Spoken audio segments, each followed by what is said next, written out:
ఇవాళ అయితే కొర్రలు ఇడ్లీ చేస్తున్నాను అనమాట. 1 కప్ కొర్రలు తీసుకున్నాను. తర్వాత మినప్పప్పు 1 కప్, అటుకులు 1 కప్ అండి. అటుకులు అయితే ఇప్పుడే నానబెట్టుకోవాలని అవసరం లేదు. అయితే శుభ్రంగా వాష్ చేసుకోవాలండి. ఈ కొర్రలు అయితే మొత్తం వాష్ చేసుకుని ఇలా నానబెట్టుకోవాలన్నమాట. అయితే నేను వచ్చి మార్నింగ్ 10కి నానబెట్టాను. ఈవినింగ్ 6కి ఇలా మొత్తం నానిందనమాట. చూడండి ఎలా నానిందో.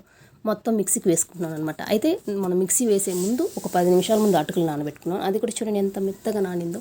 మొత్తం ఇలా మెత్తగా మిక్సీకి వేసుకోవాలన్నమాట. మనకి ఇడ్లీ అయితే స్మూత్గా బాగా వస్తుందన్నమాట. మొత్తం ఇలా మెత్తగా వేసుకున్నానండి. ఇదైతే ఇలా పెట్టేస్తానమాట 6కి అయితే.